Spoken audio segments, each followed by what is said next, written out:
I'm David McReynolds. I work for NC Engineering in Hamiltonsbawn in County Armagh, and I look after parts supply and warranty issues with our range of site dumpers and telehandlers.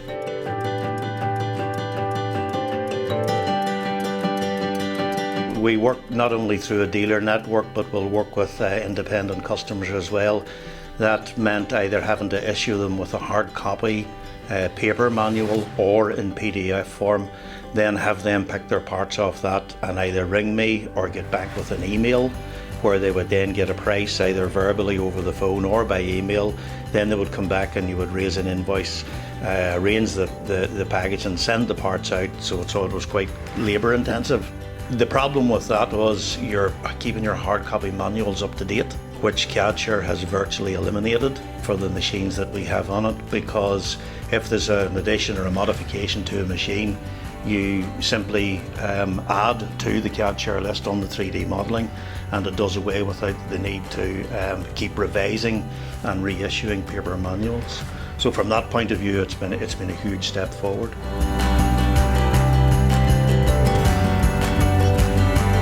Surprisingly easy from our point of view, much easier than I had thought it would be, and that has been an advantage from the dealer side as well, because they have used some of their own similar type products, and most of them got onto the system very, very quickly, some of them within a week. Initial feedback from the Swiss company that we trialled it with, within 2 days it was a huge improvement, and they are aware that it is an ongoing a rolling update system. There will be features added to it as time goes on, and they were greatly encouraged by that.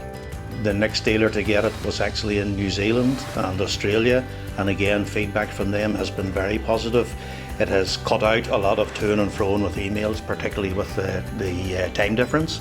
So I can come in the morning, there's a quote there, or there's an order has been placed from a quote that has been sent. It's simply only a matter then of getting the parts packaged up, arrange the shipping, and away it goes. It has taken blockages out in the system where perhaps people weren't altogether sure that they were asking for the right part, or didn't even know a part number for a part because the paper manuals would have been superseded and they may not necessarily have been working off the correct manual. With the 3D modelling, as long as we keep it up to date, you can't go wrong with it. You pick your part off the picture and the part number is automatically there. And from that point of view, it has not eliminated mistakes, because you've still got human input, but it has greatly reduced the possibility of mistakes being made on the wrong parts being shipped. The main benefit of the system, as far as I'm concerned at the moment, is the accuracy of the models. The ease of the system to get used. It's very, very simple to use. There's nothing complicated about it. It's just click and play. I have actually spoken to a guy that I used to work in one of our dealers who's now somewhere else, and he's already looking about putting it into his company as well, because he found it so easy to use. So from that point of view, the feedback has been really encouraging and very, very helpful.